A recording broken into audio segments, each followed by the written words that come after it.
Thank you, Jason. It's a tireless game of tag, and one Asheville homeowner is tired of being it.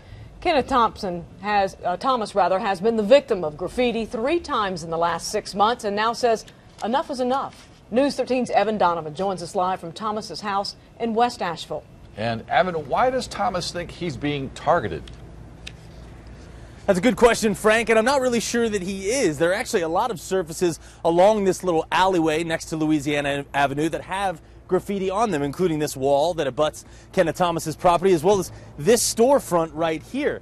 Kenneth Thomas says that after the 3rd time in 6 months of being tagged, he's not going to pay to fix it again. I think that's what they did. They sandblasted it or hired a contractor to come sandblast it all. When the wall on Kenneth Thomas's rental property was graffitied twice late this summer, the city of Asheville's new 123 Graffiti Free Program paid a contractor to have it removed at $500 a pop. You know, who was paying for all this? Were the taxpayers paying for this? If so, it's sort of a ridiculous thing to do because they were probably just going to tag it again. That's when Thomas received this letter telling him he has to remove the graffiti within 7 days. I feel like they are punishing the victims of these crimes. This time at his own cost. Like this building behind us, is this guy going to have to paint the whole building, or is this guy going to have to get the chimneys, the graffiti off the chimneys removed? Is the utility company going to have to get it taken off the utility poles? I mean, it's everywhere.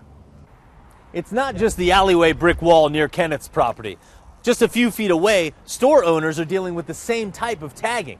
One store owner came up with a creative solution. He paid for the paint and had 4 artists create something that looks more mural than graffiti. The Littlest Bird's baby shop is just feet from Kenneth's property with a huge white wall that often gets tagged. We just paint over it immediately. We try our hardest to get to address it as quickly as possible. And do you find that helps? It does. If we leave it up too long, then we get more. But if we clean it up pretty quickly, they tend to stay away. Kenneth Thomas says that may work for a business, but when he has to travel from his home in Burnsville to a rental property on a road with plenty of other graffiti, something's not right. I just thought this is an overreach of city government. Now, I did speak with the city today. They did send us a copy of the final ordinance, but said they did not have time to do an on-camera interview. Kenneth obviously is on the hook for this 3rd incident because of the fact that we are beyond the October deadline, which was the end of that program, the 123 program, to be able to pay for people to get their graffiti removed. Reporting live from West Asheville, I'm Evan Donovan for News 13.